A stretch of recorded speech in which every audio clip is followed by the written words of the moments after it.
Good afternoon, ladies and gentlemen, and welcome to another. I forgot what it was we're doing.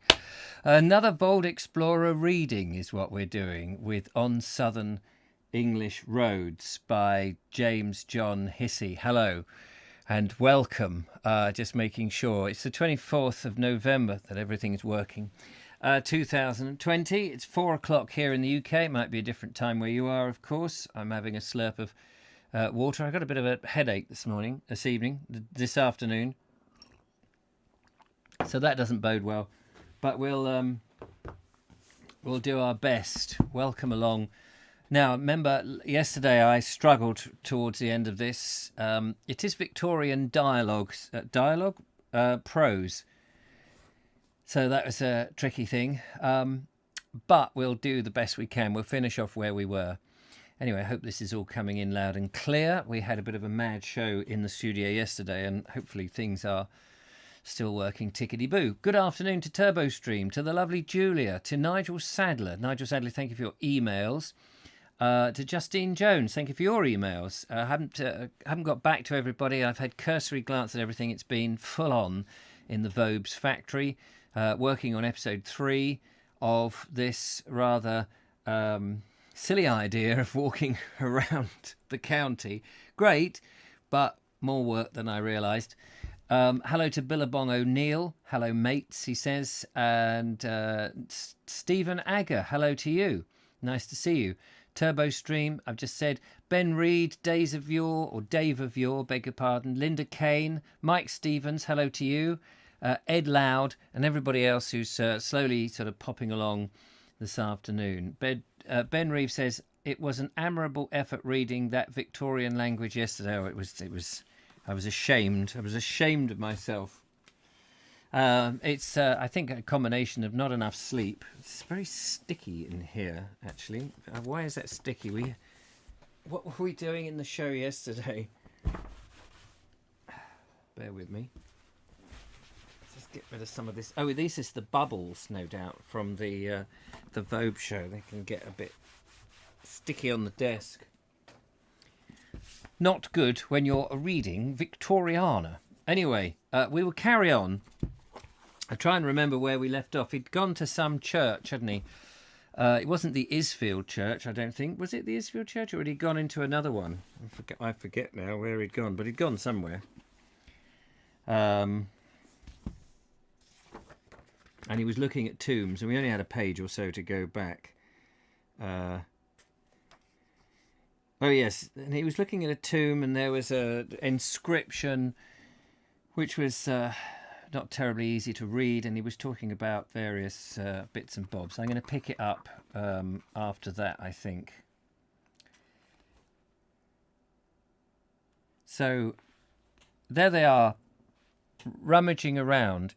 I was also thinking about this, that back in the day, what did they have to look at other than the countryside and the churches, the manor houses, and in terms of historic interest, unless it's an ancient monument or something, they hadn't got the two wars, which of course gives us a lot of history these days to look at. So they didn't have pillboxes to go and look at. Or trenches, or where tanks had been. They didn't have bombs from the Second World War. We're talking 120 odd years ago, and all the Victorian stuff would have been brand new to them. So that's hardly interesting. And so they are going to go round a lot of the churches. This is what I've got up. Where is it? It's on one of my shelves. The King's England by Arthur Mee, and he wrote a whole series of books, or his, whether it was him or his minions, The King's England, Sussex. And when you read these old books, they go to the church, they go to the manor house, they might mention a pub, and then the rest is farms and fields. And that's pretty much what England was a long, long time ago, because what else is there to see in a village or in a town? You might see the craftsman, but all that would have been just going on. So whereas we can look at it now, and it's so much more fascinating, I think, because so much more time and the advancement of industry has happened, that even if we look 20 years ago, when you think, or 30 years ago, and the old mobile phones, which were the size of bricks with aerials, used to pull out, that the progression of things in recent times is amazing. Typewriters and things like that. Kids just like, what? Used to press the anything mechanical was unusual. So that they, traveling around, actually, they are going to end up looking at a lot of bloody old tombs. So did they have any experience of the Boer War, says Mike Stevens? Well, that's true, because a lot of stuff was overseas. So while they may have had experience of that, I'm just thinking the Second World War particularly is of interest, has a huge amount of interest when you're going around and you realise there are all these anti-tank defences. I mean, the invasion never happened, but a lot of stuff to prevent an invasion that could have happened. I guess round the coast you had the Martello Towers from the potential French invasions. And then you go back to, well, the Norman invasion and then the Roman invasion prior to that.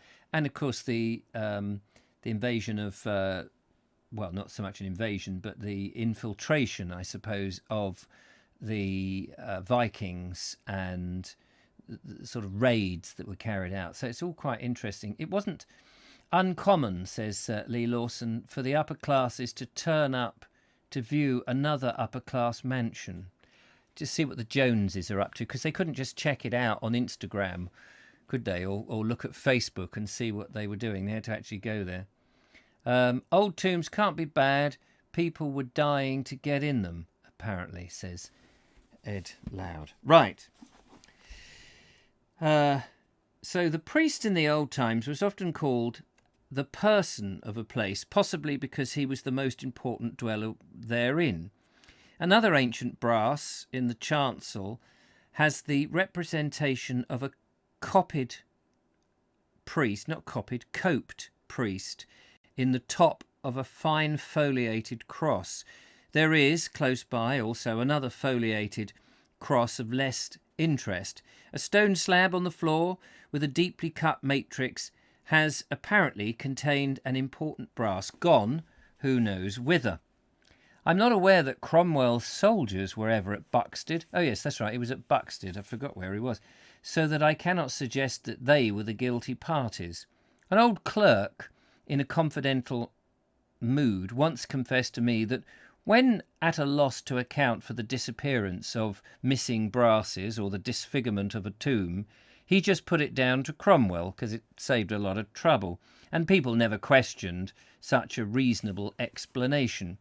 Yes, I think when they talk about the Neolithics and the Stone Age folk and all of that, and they have these stone circles or standing stones, don't they do the same there? They just say, oh yes, it's ceremonial. It's definitely ceremonial. Nobody really knows, but it's the easiest art. Yeah, if it's a ceremonial stone, yes, that's what that is. It's all to do with ceremony. This might be a convenient way of making local history, but scarcely an honest one, however. Clerks and vergers are, by their nature, anti-Puritans and bear no love of the memory of brave Oliver. Remarked that innocent and truthful man by way of excuse, You see, sir, people who come to our church wants to know the exact peculiars of everything, and they will have 'em. So I has to supply them as best I can. I had an antiquarian gent over one day, and he says to me, I shall tip you accordingly to what you can tell me. Now, I calls that tempting a man. You see, I've got a wife and a big family to keep, and a good tip is not to be despised. Was this a hint for us, we wondered? Well, that gent was so anxious to know about everything that I obliged him, though I nearly got out of my depth once or twice. However, he took it all down in his notebook, and when he left said how I was the best informed clerk he'd ever come across, and praised me up for some more information. Some facts are sometimes invented, and history ready-made to order on the spot. Yes, I'm sure a lot of history books by these old vicars and stuff is just sort of a bit of hearsay and what have you that's all eventually comes down and we assume it's all true. I think I've got a book up there by Philip Mercer who's got one or two interesting stories which may or may not be true. Why such unsought for confidences should have been reposed in me, I cannot say, but it was by no means a singular case of the kind during our driving tours. On one of my early journeys by road in a remote country village, I came upon a modern manufactory of genuine old carved oak furniture, spinning wheels, grandfather clocks, and ancient curiosities. The proprietor appeared to think that he was carrying on a perfectly legitimate business. "People want old furniture and things," said he, "and I want to supply their wants at a moderate price, so I make them happy. I consider I'm a public benefactor. Besides, I do use real old oak, and I copy the best patterns of old furniture. Some people have very easy consciences." Yes, I bet that's, it's called fakery or fraud, isn't it? But people like a little bit of That's why people buy these the brands that are not the brands and pass them off as the brands, even though they're not whatever they call them. I can't remember what they call them. I don't buy brands to begin with, so apart from my Harris tweed jacket, of course. There was not much else of interest to discover in Buxted Church except an old carved oak pulpit and a rather curious and much worm-eaten monument chest, likewise of carved oak.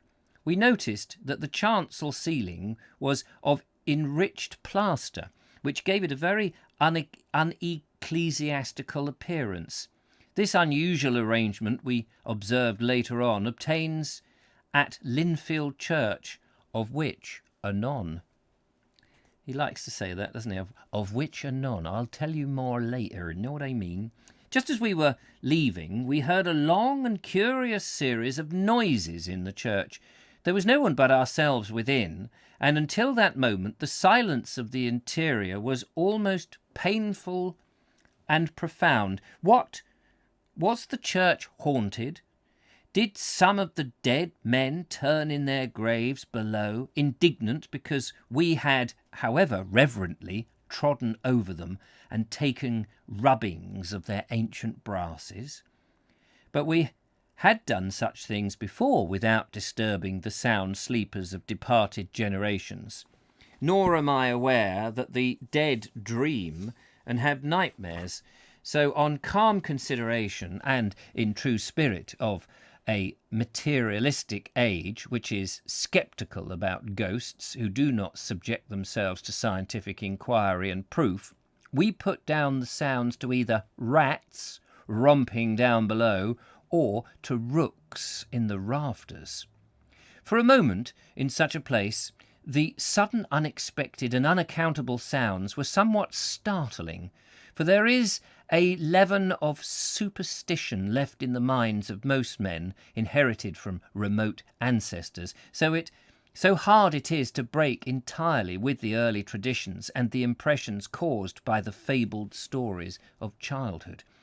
The sounds only lasted a minute or two, and then all was solemn silence again. It is a rather gruesome idea, but I am inclined to attribute the mysterious sounds to rats scampering about in the vaults below. Rats have often before now played the part of ghosts in ancient mansions, with much success. In the churchyard we observed some finely cut old tombstones. The lettering on these were raised instead of incised as usual. Two especially well-carved ones bore dates of 1696 and 1698, respectively. On another ancient tombstone we found Buxted, spelt Buksted, Buxted, which may possibly point to the origin of the name, steed, of course, being Anglo-Saxon for station. I didn't know they had trains back in the Anglo-Saxon days. Buck, perhaps meaning beech, as in a beech tree. But this is a matter for the learned antiquity, versed in the name origins. However, the ancient spelling of Buxted is worthy of note. Tombstones have sometimes their stories to tell beyond the enumerating of the virtues of the dead. Enumerating. Have you ever been enumerated?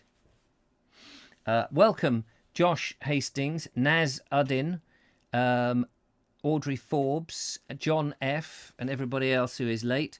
Lee Lawson says the Earl of Egremont asked to be shown round the house at Stansted in September 1805, but the housekeeper wouldn't let him in. I'm sorry, I won't let the likes of you in here. We only let lords and ladies in, don't you know? I am a lord.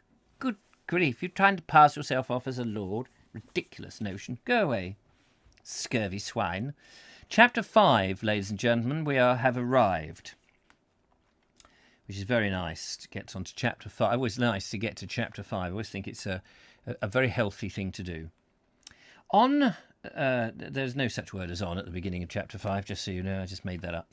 Our road on, it is the third word in even. Our road on to Crowborough led us through a wild, well-wooded and sparsely populated district. It was, more or less, on the ascent all the way for about 6 miles. There were green grassy margins to the road that gave a pleasant idea of space, as though the ground were not enclosed to the uttermost yard. The grassy margins make delightful walking, as we proved by tramping at least 3/4 of the distance, stopping here and there to admire the picturesque prospects and peeps of far-off country as seen between the trees, to say nothing of the delays caused by making pencil sketches and taking photographs, and gathering ferns and flowers. What an idyllic way of travelling, to stop and take pencil sketches, and those photographs with their mobile phones must have been a right pain to... Oh yes, there we are, done. I think they took a little bit longer with their photographs. And the gathering of ferns and flowers. No one need be dull on a country road if he only knows how to use his eyes. We made slow progress truly, but what of that? We did not set forth to do many miles an hour, else we would have taken the train and seen nothing. But we set out to enjoy ourselves. We have another picture coming up, ladies and gentlemen. And to lay in an ample supply of health and strength, to lay in an ample supply of health and strength at the same time, which we succeeded in accomplishing. And here is a picture of in mid-Sussex, a beautiful scene, which I will share with you for the price of $20, or even less. Actually, what I should do is, I just want to find a way of doing this which is easier for me to show you and for you to appreciate. Here we go. Isn't that a nice, lovely, idyllic scene there? With a house on the left. Looks like a pub. And a little cart with some logs. Those logs there could chop up nicely for the Hissey, couldn't they? With a winding path into the distance. I wonder which way. Mid Sussex. I wonder where that goes. And right there in the very, very distance, on the middle right of the... When I said just off the middle right... Oh, a windmill. And then a little house with a triangular top. Can you see that? Don't know whether you can see that. I don't know where it is. It's a church, the other one. It's a windmill there. And a public house there. It's a shame he doesn't say where it is, because that would be fun to go back and see what it looks like now, with thundering lorries belting through and, you know, teenagers with things in their ears and rings in their noses. Show my age there, I think. In a health-giving point of view, the great advantage of a driving tour is that it compels you to be out in the open all day long, and that without entailing fatigue. A consideration to the delicate. Is anybody out there delicate? And you forget too, so many changes of air during the lengthened holiday on the road. Now you may find yourself in the sheltered lowlands, next on the breezy uplands, then by the side of the bracing sea. Perhaps, by way of a change, you arrive in a district of pine woods and gorse and heather-clad commons or heaths, where the air is laden with soft balsamic odours. Not vinegar. Again, you may be travelling or traversing the open down or the windswept moor, where the atmosphere is tonic to a degree, and so the quality and kind of air continually changes with the scenery as you journey on. We specially noted the change that day from sheltered Uckfield, where it is most oppressively hot even in the early mornings, to the top of Crowborough Beacon, where we found the wind blowing refreshingly cool, so much so indeed as to induce us to don an overcoat. It's always good to don an overcoat. Joss is saying, is that the A27? Yeah, I think that probably is. You can see it by those green signs on the picture there that says Brighton 10 miles. And is it the flyover there in the background sort of gives it away? As we rose, so our horizon extended, affording us from time to time wide views over a wealth of English woodlands that in this sunny southern county have a tender beauty, a rich leafy loveliness, and a grace of form that is a quality apart from the sterner glories of the northern forests. Turn the page. Then for a time the woods gave place to an open country of wild sandy heaths, with winding rutty roads leading across them and vanishing behind the ridges that rose round and barren against the sky. The country was now more suggestive of rugged Scotland than southern England.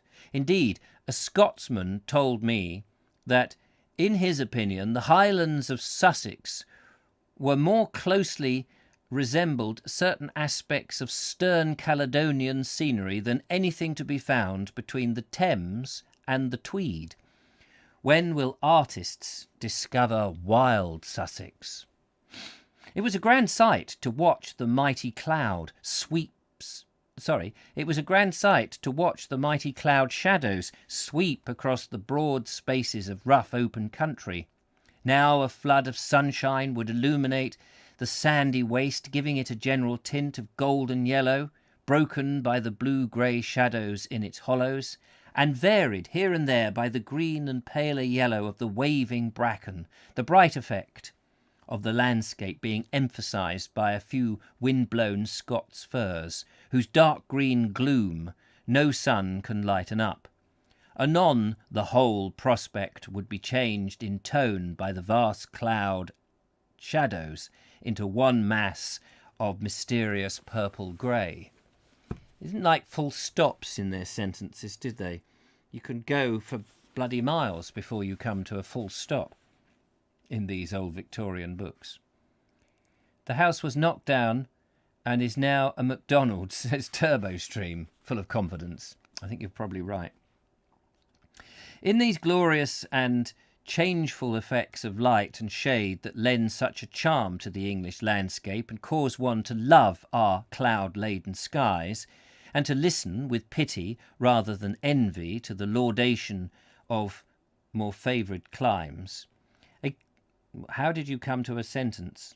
How did you come to the end of a sentence? A cloudless sky is doubtless a very fine thing. In poetry or romance, it sounds enchanting truly, but constant sunshine with the dust and the heat that are its contaminants is apt to become wearisome in time, and the glare of light fatiguing to the eye. I think this bloke is, what was the word I used earlier? Not sensitive.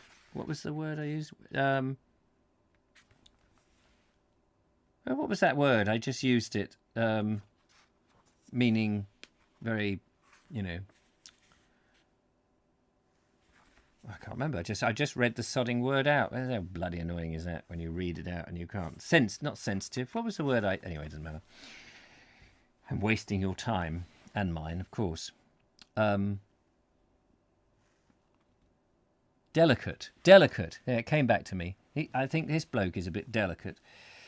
Poets may rave about the charms of sunny climes to their heart's content, so it pleases them, and make them good verse. But the grateful and gentle gloom of the English skies has its poetic charms too, and is full of untold restfulness.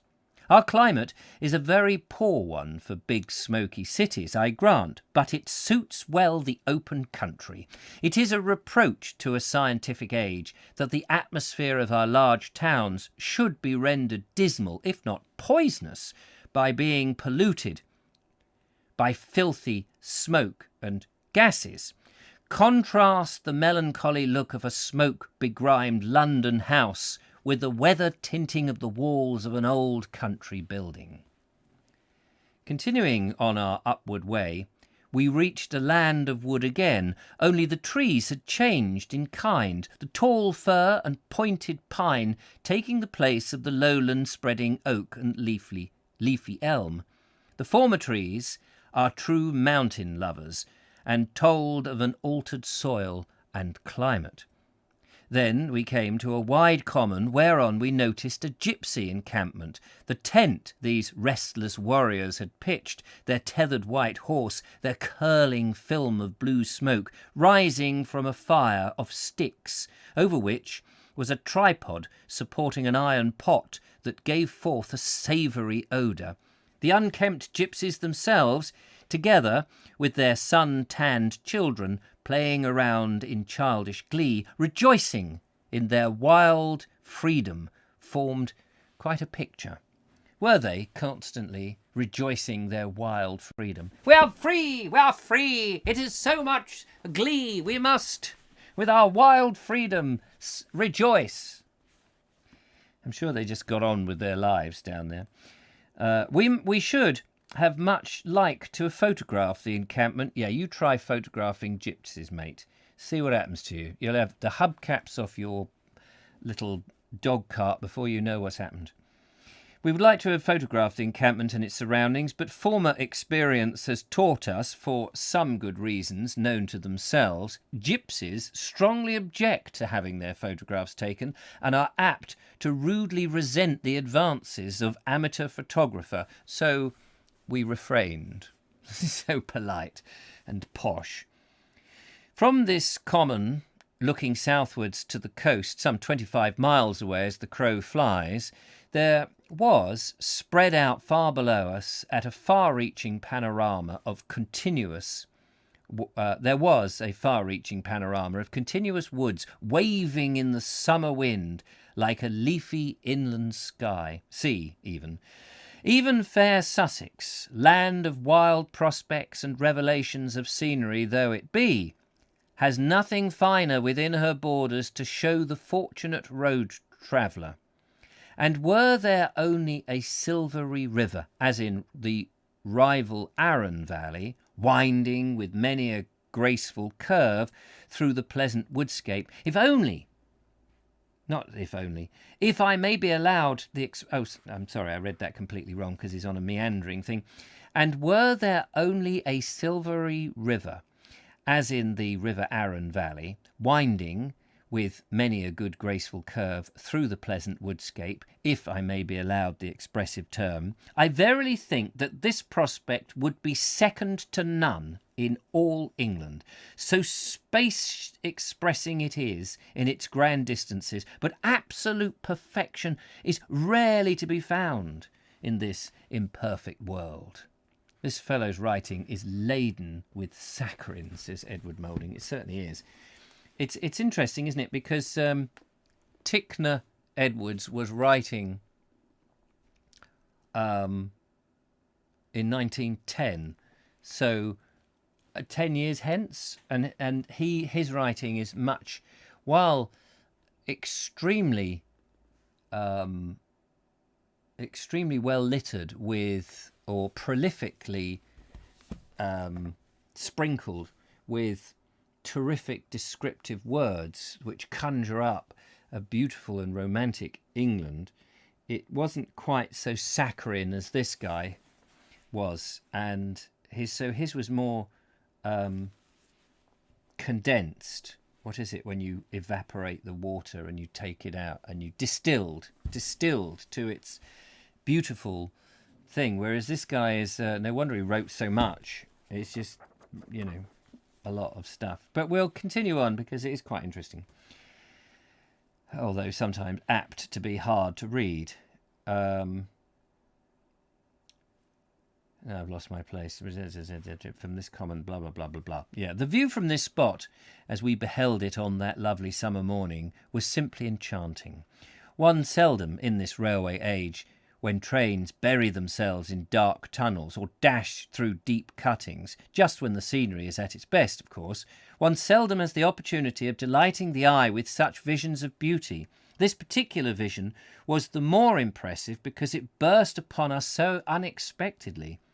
The cheap, convenient and rapid railway has ruined road travel, alas, which is a continuing theme that this bloke likes to write about, so that the modern Englishman may go from one end of the other of this lovely land as he does by the iron way, as the old maps call it, and yet know hardly anything of its real beauties. You said this right at the very beginning of the book. Our ancestors, who had to journey uphill and down dale on old coach roads, at least had the chance of seeing the countless charms of the countryside and the scenic gems that these roads ever afforded. Then a journey was a succession of pictures. However, fortune never comes with both hands full. We unhappily cannot combine the advantages of the railway with the romance and delights of the road, for even in these prosaic days there is a flavour of romance about the old roads. And by golly, you are dishing it up to us. Let's have a little swig of drink. Tall Podge, what is your excuse? You are late, dear boy.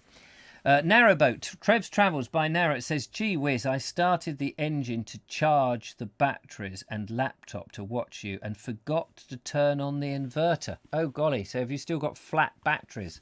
That's no good, is it? What's the opposite of delicate? Robust, says Dudley. Hello, Dudley. How the devil are you? He's only in the street, almost, parallel to me. Adjacent. Parallel to me will do. Adjacent is similar, but not quite the same. Or indeed as apt. But it's nice to see you there. Again, I've lost myself. Yes. But I have been wandering from my subject. Yes, you have, mate. You're just filling up the pages. Looking down from our elevated position on the open common, the country in front seemed to suddenly drop down, and the vast expanse of the weald stretched away without a break to the foot of the distant downs. The many-tinted, waving woods, their foliage all flooded with the warm sunshine, formed a vision of leafy loveliness that no words, least of all any words of mine, can adequately convey. Away beyond this spreading ocean of greenery, over towards Beachy Head, if we judged aright, but the distance was so dreamily indistinct that we could not make quite sure. We caught sight of the silvery sheen of the faraway sea. High up in the world as we were, our horizon was high also, besides being hazy that day, and the sea and the sky was so blended that for the glimmer of sunshine on the water, it would have been difficult to tell which was which. Even the driving tourist does not come upon such a prospect every day. But I will write no more about it. Thank Christ for that. There are scenes that it is better well not to attempt to describe overmuch. Better to suggest the outline and let the imagination fill the rest. Well, I wish you would. Sometimes, however, too much is left to the imagination, as in the case of a tombstone inscription we came upon in Horsham churchyard, which, after duly recording its name of the deceased and the date of his death, simply adds, "He was," the rest being left wholly to the reader's fancy. He was. Work it out for yourself, mate. There is a tradition, we learnt, that this inscription was left unfinished abruptly, thus thus of set purpose, and it was not an accidental circumstance. Another epitaph in Ashover churchyard, Derbyshire, though likewise leaving much to the reader's imagination, is more satisfactory, for it runs as follows. She lived respected and died lamented. She was, but the words are wanting to say what. Think all a wife should be. She was that. Having got upon the attractive subject of epitaphs, I must find room for one more here. Oh, you simply must, by way of contrast, as to how variously men value their wives. Oh, here we go, a bit of male chauvinist something coming up, I'm sure. This was sent to me by a friend who copied it from a churchyard in Yorkshire, and here it is.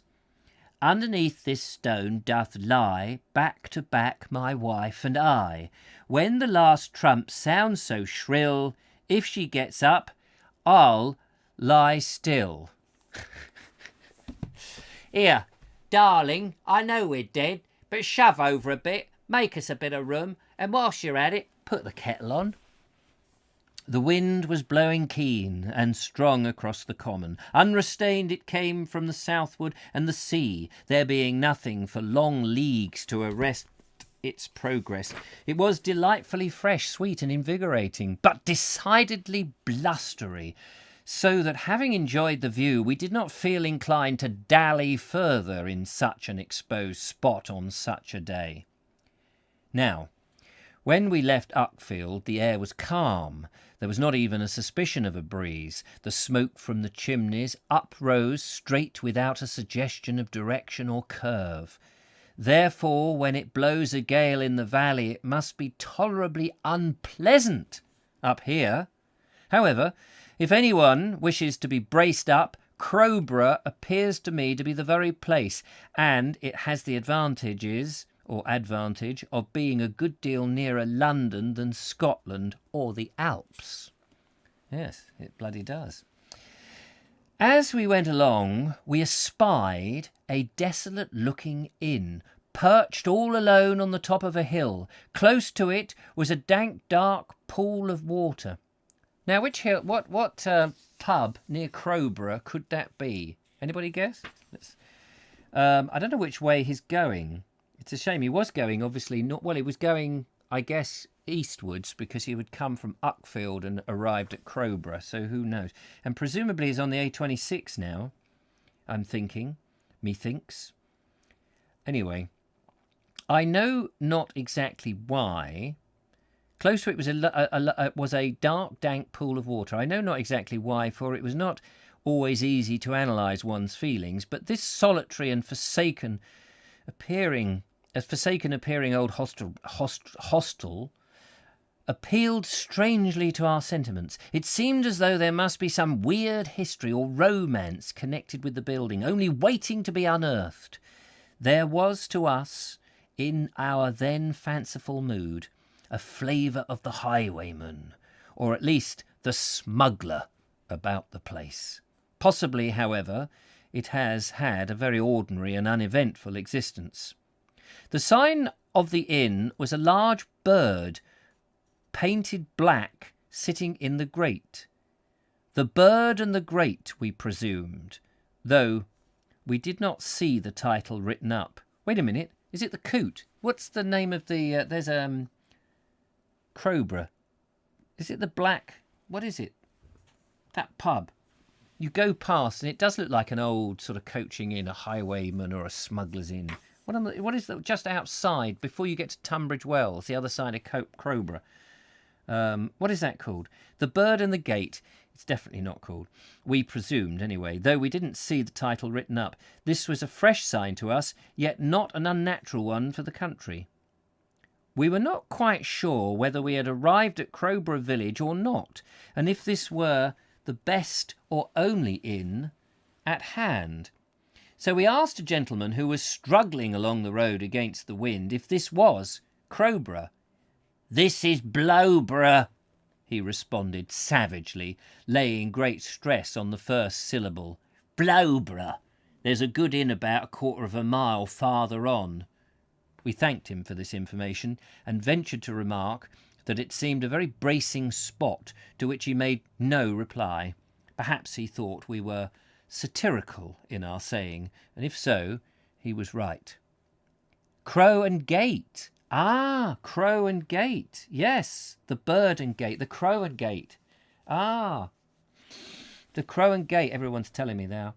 1948, doorman of the Gary Gordon tug. Fond memories. Crowborough, Crow and Gate. Yes, not Cow and Gate. I noticed they don't do baby food there. How are we doing on the old time front? We're doing all right. Our road continued on high ground and took us past a plantation of firs. Nailed to one of the trees was a warning: beware of dogs and alarm guns.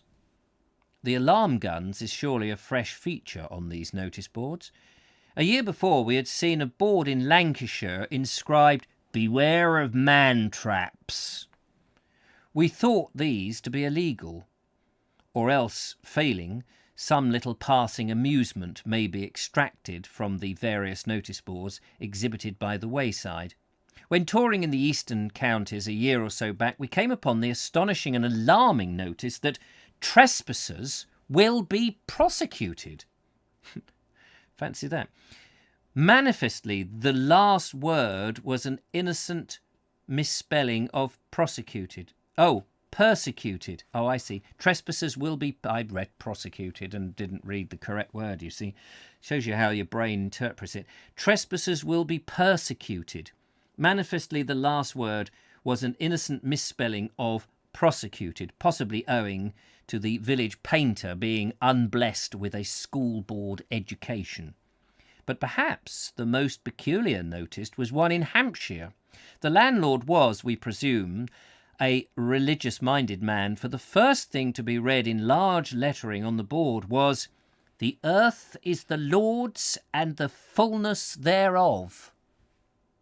Then on a separate board, just below, was inscribed, "Private property. Trespassers will be strictly prosecuted according to the law." These notices were repeated at intervals. On one of them, someone had painted "land" before "lords," and cleverly altered the intention of the reading thereby. The temptation to do this must have been great. Even this notice is capped by one on a signpost in Kent. "This is a bridle track only to Betherston. If you cannot read this, you had better keep to the road." A little further along, to the right of our way, we observed an old cottage with a stone inserted over the doorway and inscribed, "The Beacon House, 796 feet, above sea level, 1838. Funny is that. This is 796 feet. Above sea level, as opposed to the hill over there. We were, therefore, nearly on the topmost point of Crowborough, the beacon itself being 803 feet high and only a little more elevated. Why a high road should be carried with such a long ascent and descent right over almost the summit of a big hill, thus, when it might well have been kept lower down in the valley, with much easier gradients and less mileage, I cannot say. I venture a random guess that the majority of English roads had their origin in primitive tracks that led through a wild, unenclosed country, and that line that these tracks took was dictated by the necessities of the time, chief among these being to avoid swamps, soft lands and dense forests. High open ground would, under these conditions, be most likely to afford the best and safest travelling, especially in a thickly wooded county like Sussex, and still is to a great extent away from the coast and windswept downs. Not far from the beacon house is the summit of Crowborough Beacon, whereon, in the pre-semaphore and pre-telegraphic days, signal fires were lighted in times of danger and invasion, which could be seen over a wide extent of country, including goodly portions of the 3 counties of Kent, Surrey and Sussex. From here, the lights flashed on from Beachy Head, the signal that the Spanish Armada was in sight. Stirring times those.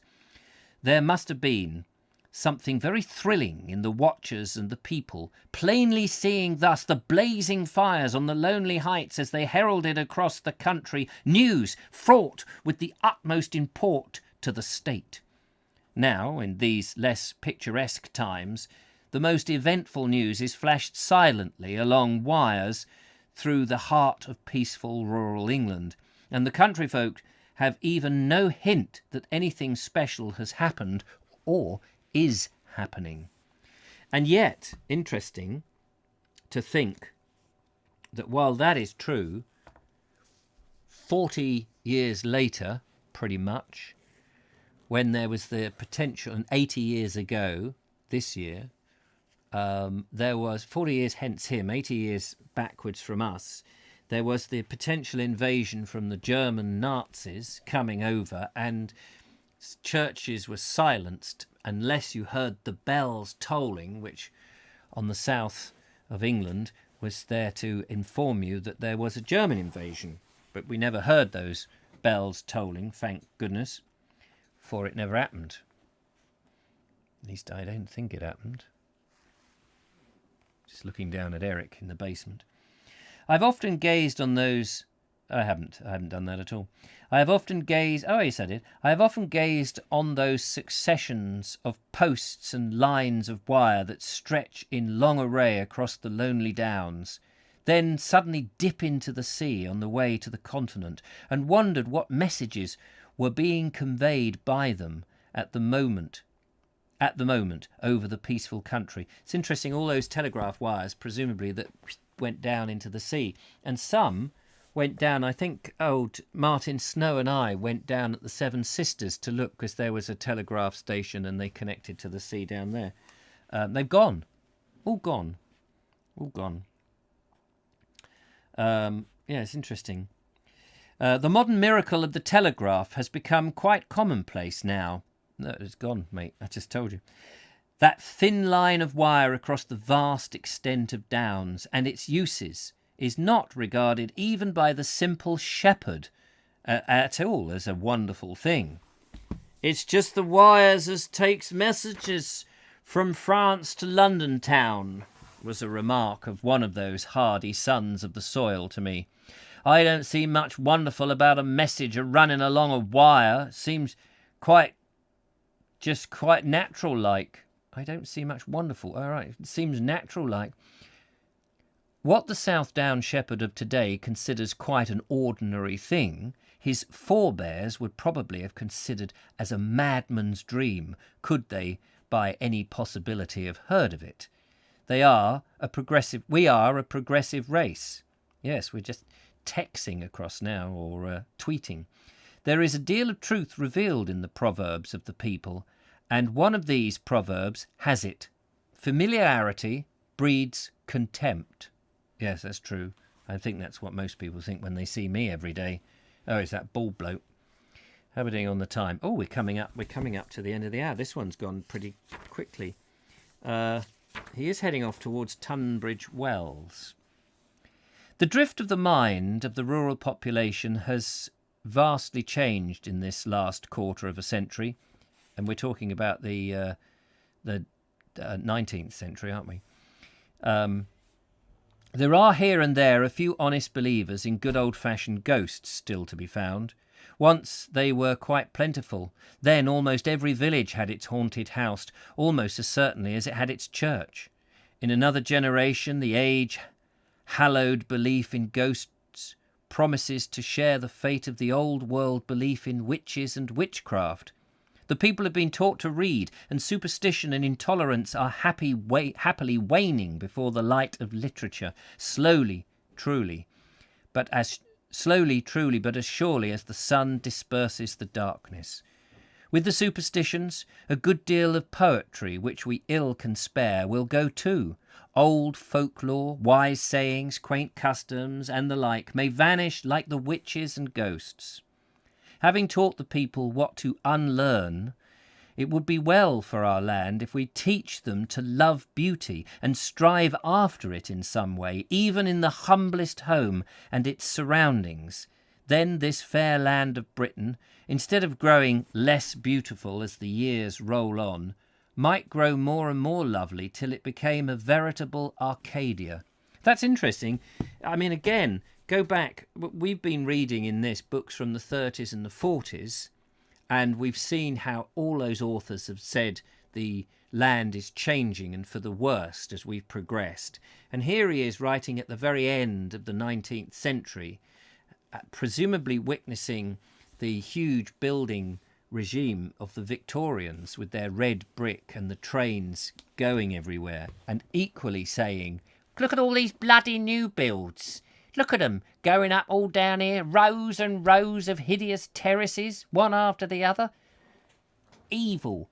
And here's me sitting in one of those rows and rows of evil terraces. And actually, I love this house.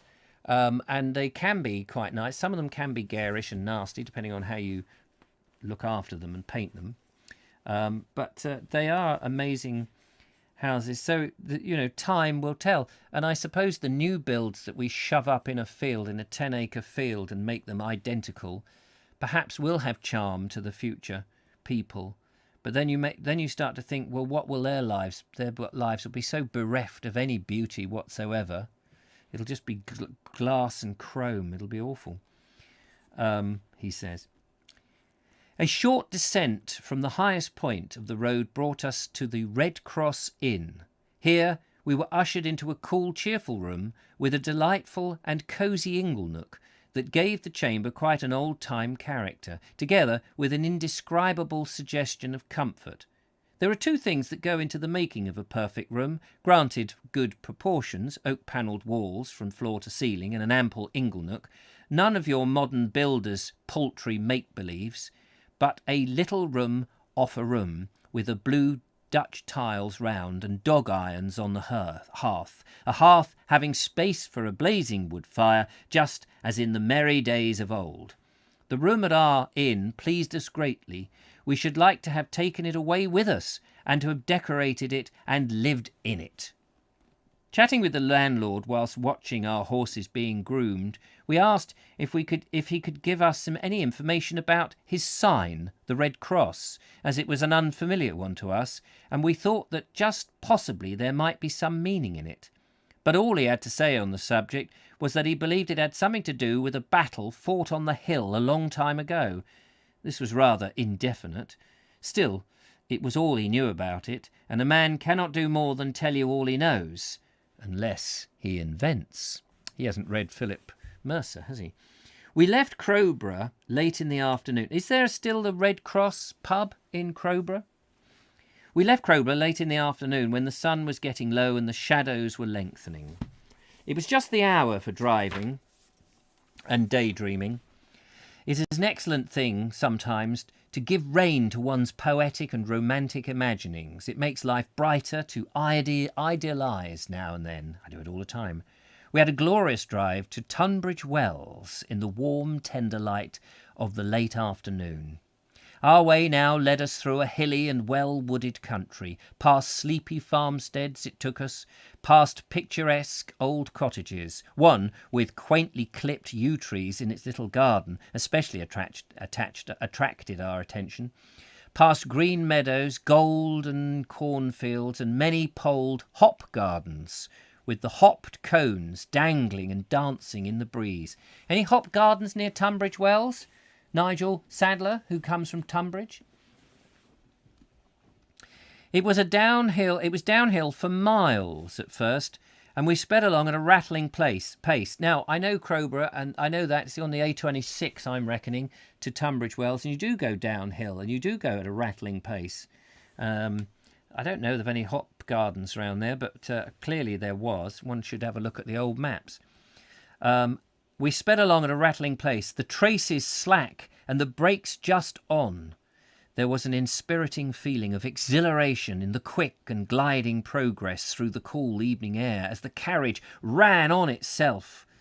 To the merriment accompaniment of the jingle of the harness, the measured tramp, tramp, tramp of the horses' hooves, and the slumberous rumble of the wheels on the sandy road. It's interesting, sandy road, not tarmacked, but sandy. On to Eridge Green, we know where he is now. We drove through a forest of firs with great rocks peeping out between their slender stems, a stretch of country that called to mind some of the Welsh valleys, only that there are no mountain peaks around. Eridge Green is a pretty model village that, however, has the fault of appearing too picturesque and artificial to be altogether a natural growth. It suggested to us over much of the scenery of a theatre, so that we almost looked for the inevitable troupe of dancers to come tripping forth, singing in the chorus, dressed all, not in real workaday costumes, but in those charming get-ups that country maidens only wear in a play. If you have a model village, to make the thing consistently complete, you need model inhabitants too. I think is it in Eridge there is, am I right in thinking it's Eridge in which you have the stone called the Toad, and there's a number of outcrops of sandstone rock there. I did a bit in the Bald Explorer in my Tunbridge Wells video. I can't remember if it was Eridge. It was one of those little villages around there. An inn by the roadside here had a sign, a bull and cannon.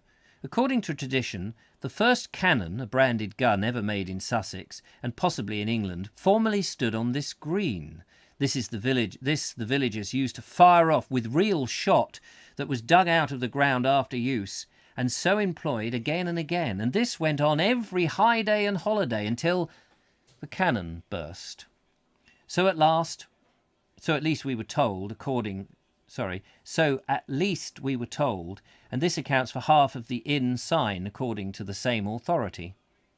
Then, driving on through more fir woods on the country, presently opened out, and our horizon widened from a few yards to many miles. Presently the prosperous town of Tunbridge Wells came into sight, and we soon afterwards found ourselves on its picturesque rocky common. Crossing this, we reached and pulled up at the Wellington Hotel, an elevated hostel that boldly proclaims that no man has gone before. Its 5-year mission to seek out new life. Wait, that's not what's written here. An elevated hostel that boldly proclaims by a painted notice on its front that it stands 442 feet above sea level. Manifestly, our hotel was proud of its high position in the world. The view from our bedroom window, looking southwards to the hills of Sussex, was fine in the extreme. We are coming to the end, ladies and gentlemen. We are coming to the end of this chapter. Taking an early stroll around the town next morning, before starting on our day's pilgrimage, we were struck anew with the picturesque appearance and convenience of the old pantiles, where ladies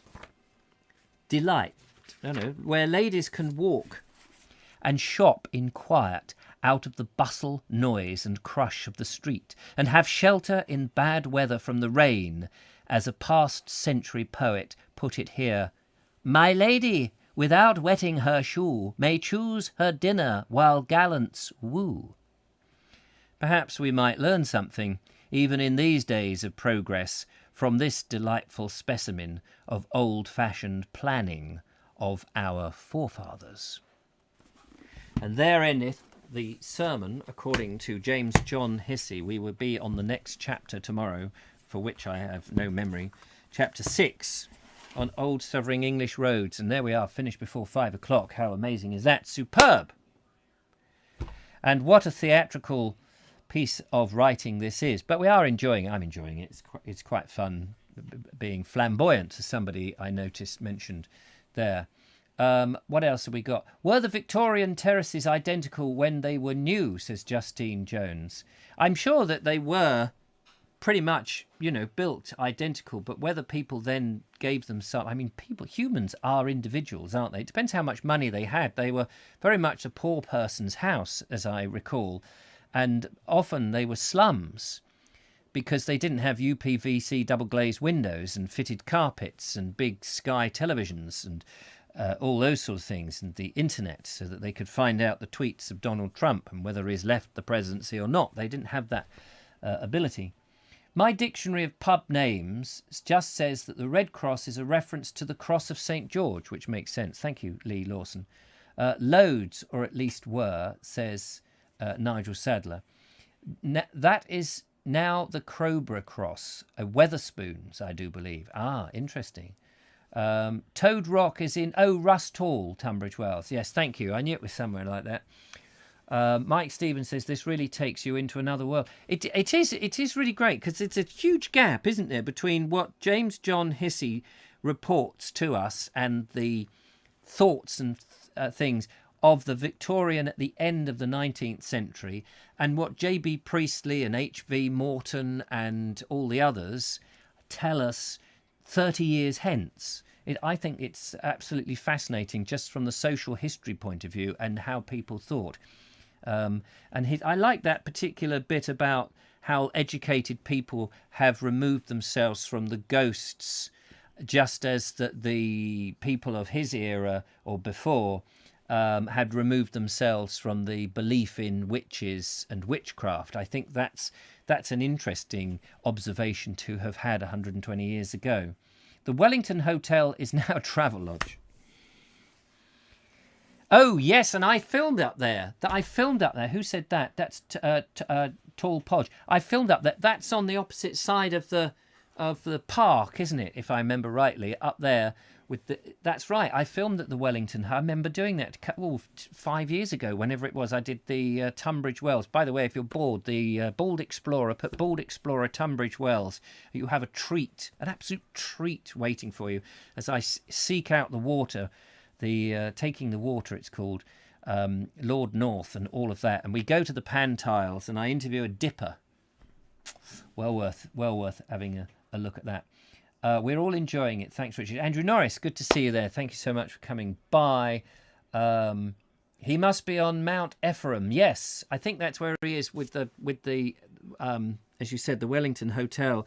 And it's very ornate. How interesting. I wish he told us more about the hotels and the interior and more of the rooms and the decor and all of that. That would be fantastic. But of course, I suppose he's writing of his time and people would know what those things look like. He's not writing necessarily for a future audience, which is a shame because there's a lot of detail that we could have got.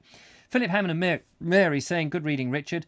See you all later. Must go. Tea almost ready. No Vobes show tonight, by the way. It's, yes, well, it is your wonderful Tunbridge Wells film. Yes, thank you very much. Taking the Waters. That's it. Well worth a watch if you haven't seen it. And a thumbs up. I don't think I make any money from those videos, unfortunately, because I use different music. I ought to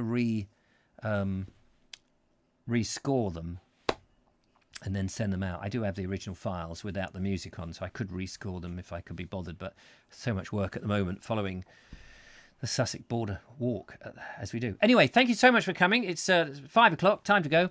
Look after yourselves. Thanks very much. I will see you tomorrow. I will put the finishing touches to this edit now and get it online, and it'll be there ready for you tomorrow. And I will try and answer all the emails this evening as well. So thanks for being in touch. Look after yourselves. Have a good time. Lovely to see you. All good fun. Felt it went well today, which makes a change. See you tomorrow. Bye-bye for now. Bye-bye.